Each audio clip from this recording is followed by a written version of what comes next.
मेरे साथ देखें कलामे खुदा में से यशवा की किताब और उसका 5वां बाब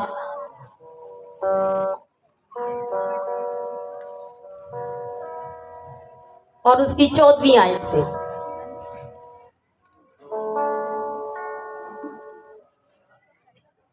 यशवा की किताब उसका 5वां बाब और उसकी 14वीं आयत से। उसने कहा, नहीं, बल्कि मैं इस वक्त खुदावन के लश्कर का सरदार होकर आया हूँ। तब यीशु ने जमीन पर सरनगू होकर सजदा किया और उससे कहा, ऐ मेरे मालिक का अपने खादम से क्या इरशाद है। खुदावन का कलाम हम सब के लिए पढ़ना और सुनना 22 से बरकत ठहरे। आमीन। सब कहें आमीन। आज हम देखेंगे कि मस्बा के ऊपर कैसे ताबियादारी की जा सकती है। मस्बा के ऊपर ताबियादारी, हम मस्बा बना रहे हैं, मस्बे के ऊपर दुआ कर रहे हैं। हमने सीखा कि मस्बे के ऊपर चरलाना कैसे है, हमने सीखा कि मस्बे को तब्दील कैसे करना है। लेकिन जब आप मस्बे पे खड़े हो जाते हैं तो आपके हालात नहीं बदलेंगे जब तक आपके अंदर ताबियादारी नहीं होगी। मस्बा आपको जो है वो जब ताबियादारी सिखा देगा तब आपकी जिंदगी के अंदर तब्दीली आएगी। तो आज हम किस बात पे सीखेंगे कि मस्बा के ऊपर ताबियादारी। मस्बा के ऊपर बनी इस्राएल कौम जब मिस्र की गुलामी से निकल कर आए, उन्होंने खुदावन की हजूरी में फरियाद की क्योंकि वो मुश्किल के अंदर थे, मुसीबत के अंदर थे। उन्होंने चिल्ला कर खुदा के सामने कहा, खुदावन तू हमें छुड़ा, हमें बहाल कर, हमारे बाप दादा के साथ जो तूने वादा किया था उसको देख और याद कर। तूने हमसे कहा था कि मैं तुम्हें ऐसी जमीन पर रखूंगा जहाँ पर दूध और शहद बहता है। हम यहाँ पर मशक्कत की जिंदगी गुजार रहे हैं। हमारे बच्चे जो हैं वो पानी के अंदर बहा दिए जाते हैं, हमारे बच्चे जो हैं वो कत्ल कर दिए जाते हैं। हम दुखों की जिंदगी गुजार रहे हैं। खुदावंद हम पर रहम कर। हम बनी इस्राएल कौम की तरह चिल्लाते हैं और खुदा हमारी सुनता है। वो अपना खातम हमारे लिए उठेन कर देता है और हम अपने खातम के सामने अपनी दरख्वास्त रखते हैं और खुदा का खातम हमारी जो है वो परेशानियों को अपने खुदा के सामने रखता है। बनी इस्राएल कौम की भी इसी तरह सुनी गई और उनको लीडर फराहम किए गए और खुदा ने उनकी जिंदगी के अंदर बड़े बड़े मौजज़ात किए। उनको निकाल कर जब ले आया और 40 साल का सफर तय करके जब वो वापिस जो है वो एक यरदन के किनारे पर पहुंच जाते हैं तो वहां पर मूसा जो है उसकी डेथ हो जाती है। अब एक नया लीडर, एक नया रहनुमा जिसके साथ बनी इस्राएल कौम ने चलना है, लेकिन उनके साथ मजबा उनका लीडर बना। जो लीडर था वो बगैर मजबे के नहीं चल रहा था। अहद का संदूक उनका मजबा था, वो उनको राह दिखाता था और वो चलते चले जाते थे।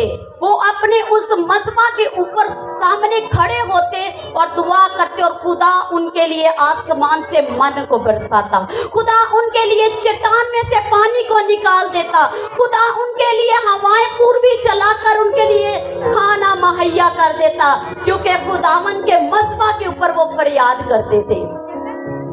लेकिन यरदन के पास जब वो पहुंचे तो उन्होंने देखा कि यरदन के उस पार हमारे वादा की सरजमीन है। अब मूसा खत्म हो चुका है, उसकी जगह पर नया लीडर यशवा आ चुका हुआ है।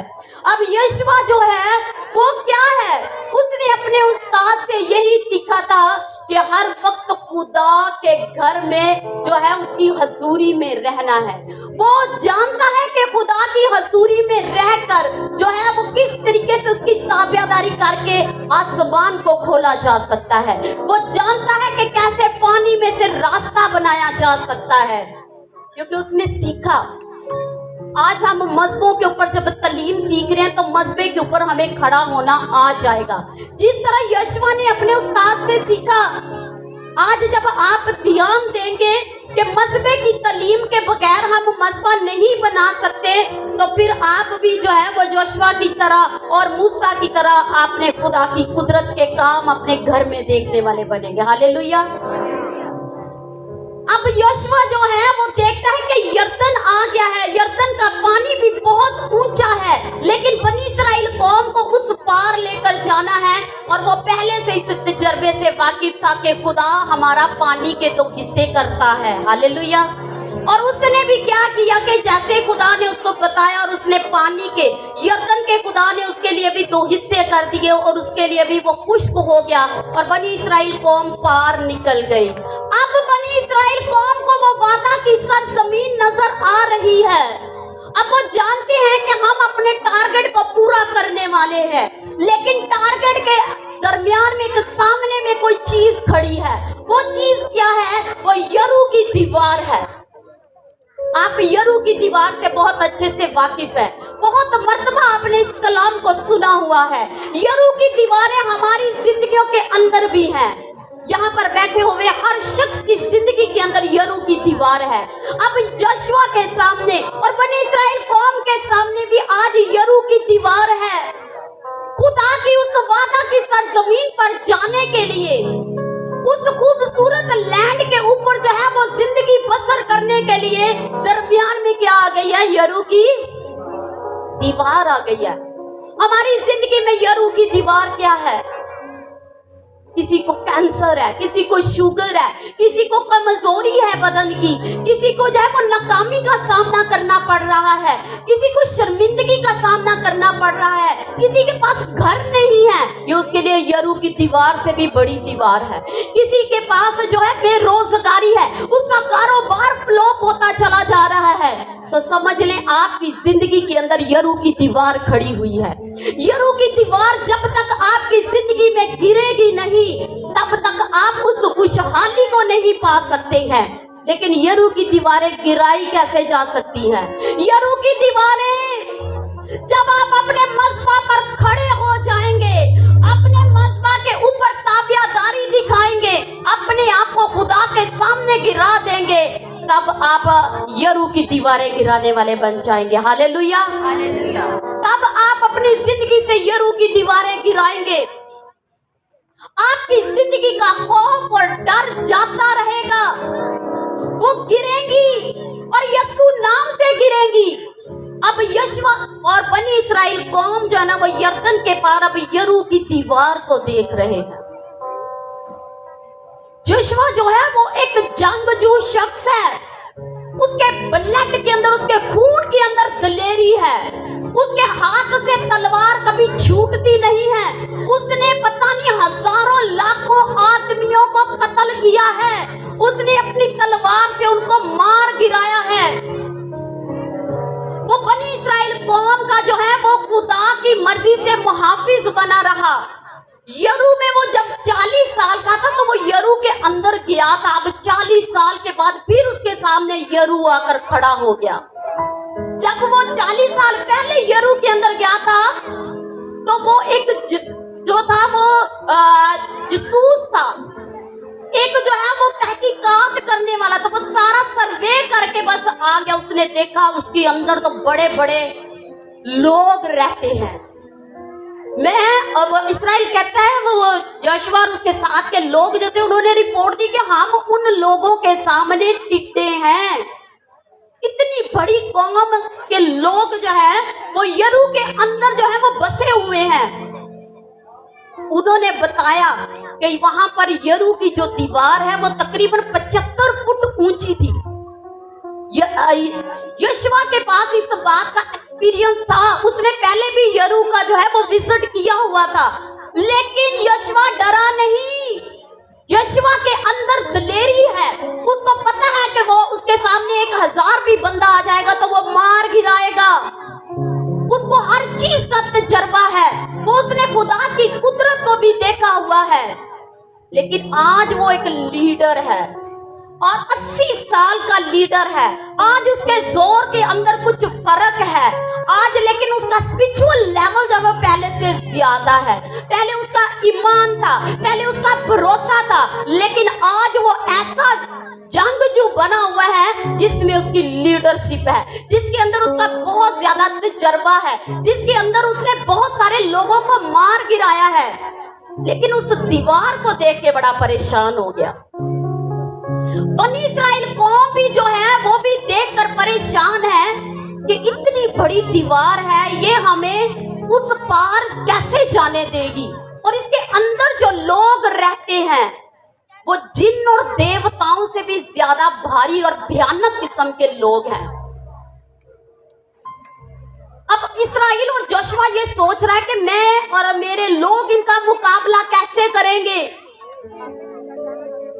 जोशुआ जो है वो उस यरू की दीवार को देख रहा है, वो एक सिपासलार, एक लीडर है, उसकी एक आवाज की ललकार के साथ बनी इस्राएल कौम ने उस यरू की दीवार को जो है वो चढ़ जाना था, लेकिन वो हिकमत के साथ चल रहा है, वो अपने खुदा की कुदरत के कामों को जानता है। वो कहता है, अब बनी इस्राएल कौम भी ये सोच रही है और जोशुआ भी जो है ना वो यही सोच रहा है। इधर यरू की दीवार है, जोशुआ जो है वो इस यरू की दीवार को देख रहा और वॉक करता है, सोचता है मेरे खुदावंद ने बहरा कुलजुम के तो 2 हिस्से कर दिए, उसने चट्टान को भी फाड़ा और उसमें से मेरी कौम के लिए और हमारे लिए पानी मुहैया कर दिया, उसने मेरे हाथ में और मेरी कौम के हाथ में तलवार दी और हम लोगों ने बहुत सारे अपने दुश्मनों को मार गिराया। मेरे खुदावंद ने मेरे लिए और मेरी कौम के लिए यर्दन को भी जो है वो खुश्क कर दिया। इतनी सारी चीजें कर ली, अब समझ नहीं आती है कि इतनी बड़ी दीवार कैसे हम गिराएंगे। दीवार का मैटर फर्स्ट टाइम उसके सामने आया। बाज़-औक़ात जब हम मजबे की लड़ाई लड़ रहे होते हैं तो ऐसी ऐसी बुरी रूहें हमारे सामने आती हैं, ऐसी ऐसी मुश्किलात, ऐसी ऐसी बीमारियां हमारे सामने आ जाती हैं जिनको हम लोग समझ नहीं पा रहे होते हैं। लेकिन अब जोशुआ भी जो है वो भी इस बात के लिए परेशान है, कहता है कि मैं अगर अपनी कौम के जो है वो सिपाहियों को लेकर इसके ऊपर चढ़ जाता हूँ तो भी मरेंगे, क्योंकि आगे जो लोग हैं वो बहुत ज्यादा जो है वो बड़े हैं और ताकतवर हैं, उनके वेपन ज्यादा हैं, कैसे इसका मुकाबला करेंगे। और फिर ये दीवार तो बहुत ही ज्यादा ऊंची है, याद रखें जितनी ज्यादा ऊंची दीवार होगी उसको ओवरटेक करना मुश्किल, जितना बड़ा आपके मस्बा के ऊपर जो है वो बुरी रूह आएगी उसको मार गिराना आपके लिए बहुत मुश्किल होगा, लेकिन उसके लिए आपको ज्यादा अपने मस्बा को टाइम देना पड़ेगा, आपको ज्यादा दुआ करनी पड़ेगी, फिर ही आप उस ऊंची दीवार को गिरा पाएंगे, ऊंची जगहों के ऊपर आप उसको गिरा पाएंगे। मस्बा ब्लेस करके 5 मिनट उसको दे देने और इस बात से खुश हो जाना, मेरा मस्बा वहां पे है, मेरे पास्टर ने ब्लेस किया हुआ है, वेरी गुड, बड़ी अच्छी बात है। 5 मिनट उसको दिए मस्बे को, चले गए।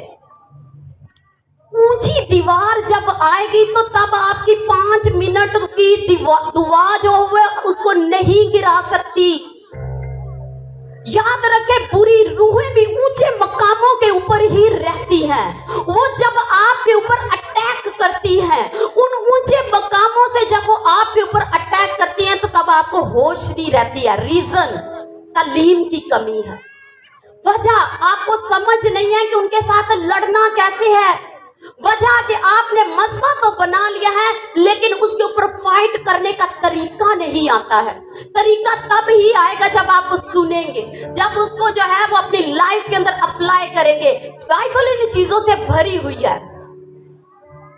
देखें कि जोशुआ जो है वो क्या उसमें कोई दलेरी की कमी थी, वो सब कुछ कर सकता था लेकिन सोच में पड़ा हुआ है।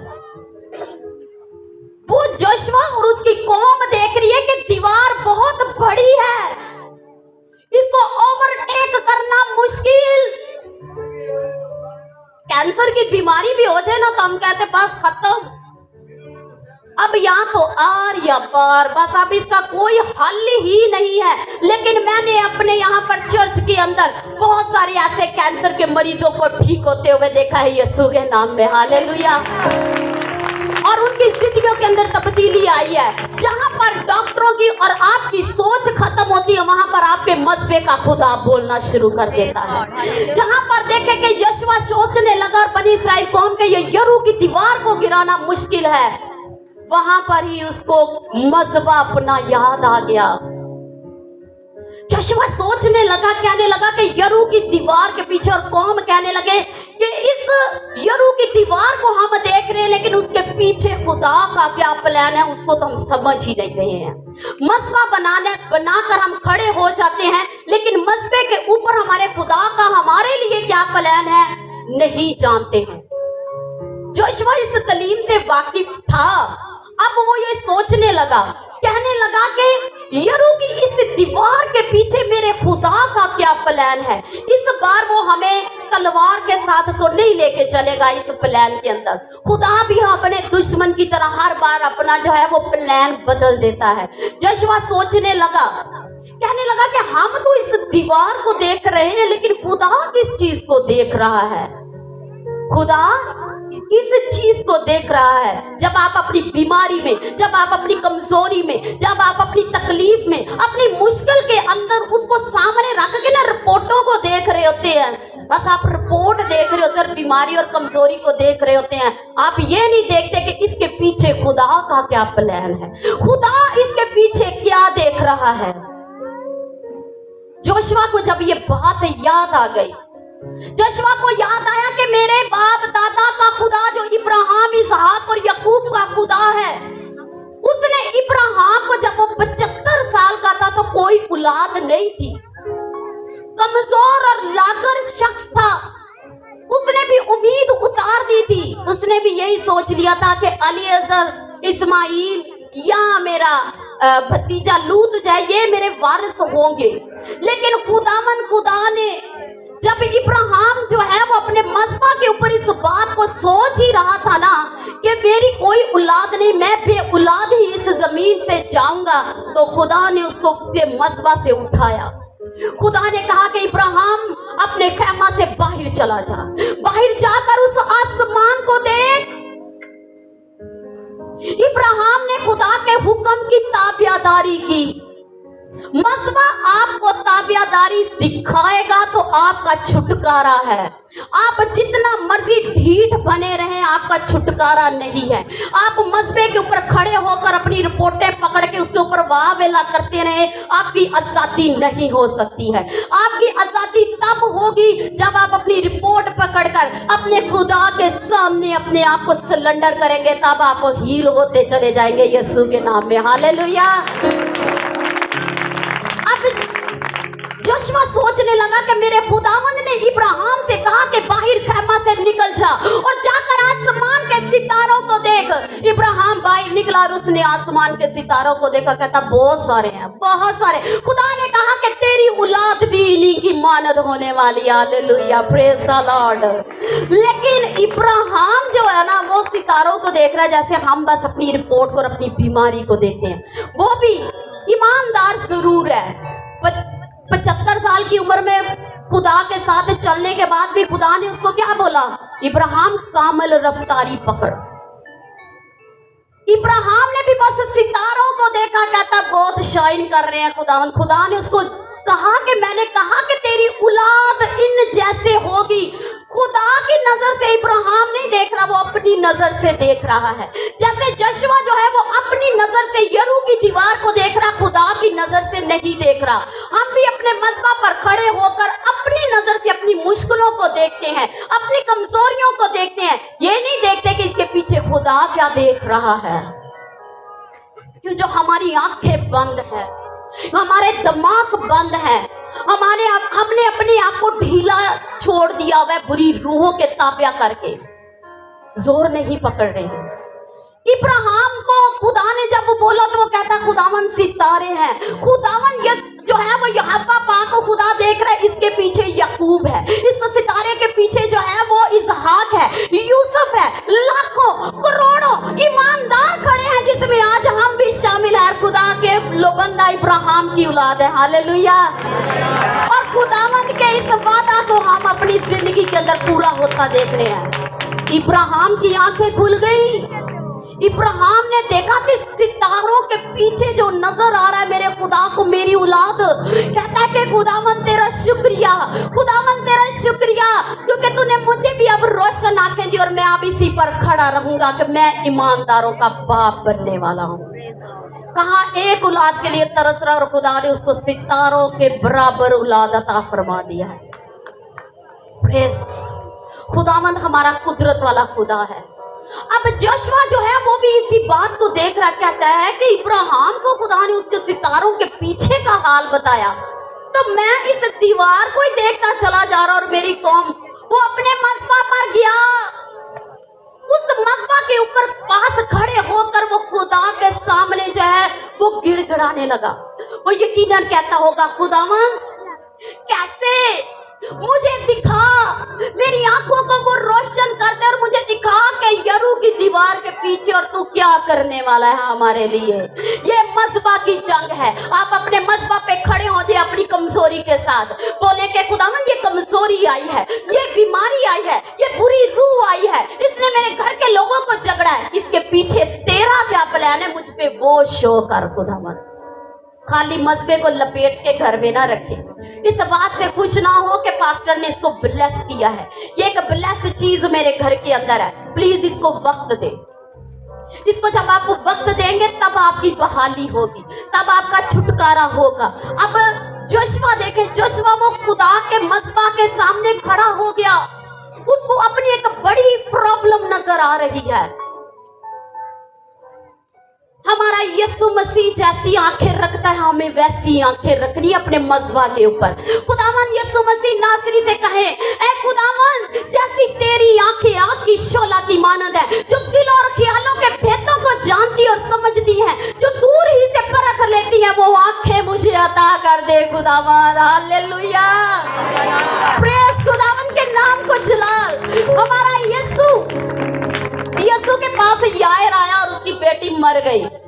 कैसी आंखें मेरे यीशु की, यायर की बेटी मर गई, लोग रो रहे हैं, चिल्ला रहे हैं, वाह बेला कर रहे हैं, बहन डाल रहे हैं, हाय यायर की 12 साल की ये जवान बेटी मर गई है। जब यीशु उसके घर के अंदर गया तो यीशु ने क्या बोला? यीशु ने बोला ये मरी नहीं, ये तो सोती है। यीशु उसकी मरी हुई कंडीशन नहीं देख रहा, उसकी सोने वाली और जी उठने वाली कंडीशन को देख रहा है। यीशु उसको पीछे से देख रहा है कि अभी इस बच्ची ने जी उठना है। हालेलुया, ये है मज़बे के ऊपर। आपके पास आपके यीशु जैसी आंखें होनी चाहिए। जब आपके पास आपके यीशु वाली आंखें होंगी, मुर्दा बच्ची को मत देखे, ये देखे कि वो सोती है और जी उठने वाली है। यीशु के नाम में वो बच्ची जी उठी। यीशु ने कहा कि है बेटी जाग नींद से। हालेलुया, आपकी बीमारी भी ऐसी होने वाली है, आपकी बीमारी भी ऐसे जाने वाली है यीशु के नाम में, आपकी परेशानी जाने वाली है यीशु के नाम में। क्यों? लेकिन उससे पहले आपको अपने खुदावन से अपनी रूहानी आंखें मांगनी है। और वो कहां पर खुलेंगी? वो आपकी रूहानी आंखें आपके मज़बा पर खुलने वाली हैं। घंटों खड़े हो जाओ अपने मज़बा के ऊपर। अगर मेरी रूहानी आंखें नहीं खुली है तो मैं यरू की दीवार के पीछे नहीं देख सकती। यीशु से मैंने कहना है, ऐ यीशु नासरी, ऐ मेरे खुदावन खुदा, मुझे रूहानी आंखें अता कर ताकि मैं यरू के पीछे वाली दीवार से भी देख सकूं। हालेलुया, यरू के पीछे देखने के लिए आपको रूहानी आंखों की जरूरत है और वो मज़बा पर मिलेगी। मज़बा के ऊपर 5 मिनट खड़े होने से नहीं मिलने वाली, वो तो बस मेरे वाली ही मिलने वाली है। तो चल बेटा सामने वाली दीवार देख। अगर उससे पीछे अपनी मुश्किल के हल को देखना चाहते हैं तो मज़बा पे खड़े हो। अपने मज़बा पर खड़े होकर अपने पास्टर से ये ना कहें कि दुआ करें। अपने मज़बा पर खड़े होकर बोले पास्टर जी मुझे पॉइंट बताएं कि मैं अपनी इस जंग में यहाँ पर कैसे खड़ा हूँ। बोले कि खुदावन आपने खादम के जरिया से मुझसे हम कलाम और मुझे वो कलाम दे जिससे मैं रहाई पा जाऊं। अपने खुदावन से बोले कि खुदावन आज मैं यरू की दीवार अपने मज़बा पर गिराने वाली हूँ और गिराने वाला हूँ। हालेलुया, हर दीवार गिरेगी आपके यीशु के नाम से, अगर आपके अंदर जोर है अपने मज़बा के ऊपर लड़ने का। मज़बा के ऊपर जोशुआ की तरह खड़े हो जाएं। जोशुआ ने जो है वो मज़बा के ऊपर खड़े होकर दुआ करना शुरू कर दी। कहता है कि खुदावन कैसे मैंने इसको पार करना है, अपनी कौम को उधर लेकर जाना है। जब जोशुआ जो है वो अपने खुदावन के सामने झुक गया, उसने अपने आप को खुदा के मज़बा के ऊपर घंटों खड़ा किया, तब जोशुआ कहता है कि मैंने क्या देखा? कहता है कि मैंने अपने मज़बा के पास और अपनी फौजों के पास एक शख्स को देखा जो नंगी तलवार लिए हुए है। कहता है कि मैं देखकर हैरान हो गया। जब आप अपने मज़बा को टाइम देंगे तो खुदावंद आपको बहुत सारी चीजें दिखाएगा, रूहानी भी हो सकती है और जिस्मानी भी हो सकती है। उनके लिए आपकी परखने वाली आंख होनी चाहिए। हालेलुया। और खुदावन को बोलें कि खुदावन वही आंखें मुझे अता कर, ताकि मैं अपने दुश्मन की चालाकियों को देख सकूं, अपने मज़बा के ऊपर उसका मुंह तोड़ जवाब दे सकूं और अपनी बहाली और अपनी आजादी के लिए लड़ सकूं। जोशुआ ने जब देखा कि ये नंगी तलवार लिए हुए कौन शख्स है, फौज का सिपा सलार तो मैं हूँ, लीडर तो मैं हूँ। नंगी तलवार का मतलब आप जानते हैं? फौज को ललकार देना कि चलो जंग के लिए हम सब तैयार हैं। जोशुआ कहने लगा ये कौन सा ऐसा शख्स है जो मेरी फौज को जो है वो हौसला दे रहा है, मेरी फौज को जो है वो तसल्ली दे रहा है कि खड़े हो जाओ। जोशुआ ने उसके पास जाकर उससे पूछा तू कौन है? जोशुआ ने उससे क्या पूछा? तू कौन है? जब उसने उसकी तरफ देखा तो उसको देखकर कहने लगा कि क्या तू हमारी तरफ है या हमारे दुश्मन की तरफ से है? आपके मज़बा के ऊपर ऐसे बहुत सारे जो है वो पॉइंट आने वाले हैं। आपका दुश्मन इब्लीस भी आपके मज़बा के ऊपर आकर खड़ा होने वाला है और आपको ये सवाल उससे पूछना पड़ेगा। खुदावन का फरिश्ता भी आने वाला है, आप उससे भी पूछेंगे कि तू कौन है? तू मेरे तरफ से है या मेरे फौज की तरफ से है या मेरे दुश्मन की तरफ से है? लेकिन उसको समझने के लिए, उसको परखने के लिए आपको खुदा के कलाम पर ध्यान देना होगा, आपको खुदा के कलाम को समझना होगा, उसके वादों को याद करना होगा, उसकी हर एक बात के ऊपर जो है वो ध्यान देकर फिर जंग लड़नी है। जोशुआ ने जब उसको देखा तो उसने क्या कहा? उस शख्स ने बोला ना मैं तेरी तरफ से हूँ ना मैं तेरे दुश्मन की तरफ से हूँ, मैं तो खुदावन के लश्करों के सरदार होकर आया हूँ, मैं तो खुदा के लश्करों का सरदार हूँ। देखें खुदा का दीदार। जब जोशुआ ने इस बात को सुना, अब देखें मज़बा की ताबियादारी। जोशुआ ने जब ये सुना कि ये तो खुदा के लश्करों का सरदार है तो वो जान गया कि लश्करों का सरदार मेरा खुदा है। वो उसके सामने सजदा करने को झुक गया, वो सरनगू हो गया। आप तो कभी अपने मज़बे के ऊपर गिरे ही नहीं हैं। दुआ किया करें अपने मज़बा के ऊपर लेट कर, सरनगू हो जाया करें, ताबियादारी दिखाएं। जोशुआ ने वहां पर अपने खुदा की ताबियादारी की है। जोशुआ ने वहां पर अपने खुदा की जो लश्करों का सरदार होकर उसके सामने आ खड़ा हुआ उसके मज़बा पर, उसके लिए वो सजदे में झुक गया, उसके सामने गिर गया। उसने लश्करों के सरदार ने क्या कहा? खुदा के लश्करों के सरदार ने उसने कहा, ध्यान से सुने इस बात को, उसने कहा कि मैं ना तुम्हें फॉलो करने आया, ना मैं तुम्हारी पैरवी करूंगा और ना ही उनकी पैरवी करूंगा, बल्कि मैं तुम्हारे आगे आगे चलूंगा और तुम्हारी राहों को हमवार करने वाला हूं। हालेलुया। लेकिन हम नहीं ऐसा करते, अपने मज़बा के ऊपर क्या करते हैं? देखें कि खुदा उसके मज़बा पर आ गया तो उसने बोला कि जोशुआ ना मैं तुम्हारे पीछे चलूंगा ना तुम्हारे साथ चलूंगा, बल्कि मैं आगे आगे चलने वाला हूं। हम क्या करते हैं? खुदा को आगे तो चलने देते ही नहीं है ना, वो तो कभी हो ही नहीं सकता। मुमकिन ही नहीं है कि हम अपनी मुश्किलों और प्रॉब्लम्स के आगे अपने खुदा को रखें। हमें बस इतना सा पता है, खुदा ने हमसे कहा है मैं दुनिया की इंतहा तक तुम्हारे साथ साथ हूँ। उसको अपने साथ रखते हैं या उसको कहते हैं खुदावन हमें फॉलो करो, खुदावन हमारे पीछे चलो। खुदा के फरिश्तों को भी कहते हैं कि हमें फॉलो करो, हमें देखो हम क्या करने वाले हैं। हमें पता चल गया है हमारे पास एक बहुत बड़ी बीमारी आ गई है, शुगर की या कैंसर की बीमारी हमारे पास आ गई है। तो हम खुदा के सामने अपने मज़बा के आगे उसको ये नहीं कहते कि खुदावन अब तू आगे होकर चल, या ये नहीं कहते कि खुदावन तू मेरे साथ साथ चल, बल्कि हम क्या करते हैं अपनी रिपोर्ट का गत्था पकड़ते हैं और कहते हैं खुदावन तू हमारे पीछे पीछे चल। देख मैं सर्विस हॉस्पिटल जाने वाला हूँ, देख खुदावन मैं एक और स्पेशलिस्ट को पकड़ने वाला हूँ, देख खुदावन आज मैं जर्नल जाने वाला हूँ, देख खुदावन आज मैं जनाब पर जाने वाला हूँ, फलां डॉक्टर ने भी मुझे सही नहीं कहा। खुदा को अपने पीछे पीछे लेकर चलते हैं, कहते हैं कि खुदावंद हमें फॉलो कर। खुदा को फॉलो नहीं, खुदा ने हमें नहीं फॉलो करना, हमने खुदा को फॉलो करना। हालेलुया। अपने मज़बा के ऊपर खूब लड़ाई कर तो खुदावंद आपकी सुनेगा। ताबियादारी दिखाएं जोशुआ की तरह, उसकी तरह अपने मज़बा के ऊपर खड़े हो जाएं। सुबह सवेरे जब आप खड़े होते हैं तो जोशुआ ने उस सरदार से क्या कहा, अपनी आजिज़ी के अंदर उसने सजदे से उठकर उसने कहा कि ऐ मालिक मेरे लिए क्या हुक्म है। सुबह सवेरे अपने मज़बा के ऊपर दुआ करके कहें आज ऐ खुदावन तेरा मेरे लिए क्या हुक्म है, आज मैं तेरे हुक्म के मुताबिक चलूंगा। जैसे जोशुआ ने कहा ऐ मालिक मेरा तेरे लिए क्या हुक्म है, क्या अरशाद है, मैं इसके मुताबिक चलूंगा। तब आपकी जिंदगी के अंदर तब्दीली आएगी, तब आपकी जिंदगी के अंदर शिफा आएगी।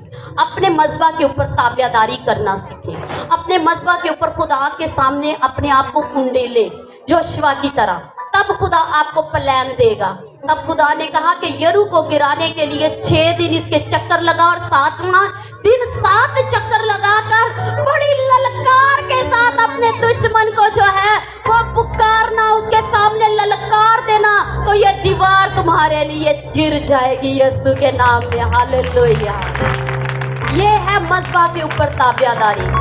मज़बा के ऊपर जितनी तालीम दी जाती है उसको फॉलो करके ताबियादारी से झुके, खुदावंद आपको आज़ाद करेगा, आपकी बीमारियों से छुड़ाएगा, खुदावंद आपको बहाल करेगा और खुदावंद आपको जो है उस वादा की सरजमीन में लेकर जाएगा जिसका उसने आपसे वादा किया हुआ है। आए हम अपने पांव पर खड़े होंगे, अपने खुदावंद की हजूरी में आज इस मज़बे के लिए शुक्रिया अदा करेंगे खुदावंद कि खुदावंद आज से मैं अपने मज़बा के ऊपर तेरी ताबियादारी करूंगी। खुदावंद मैं अपने मज़बा के ऊपर तेरी ताबियादारी करूंगा।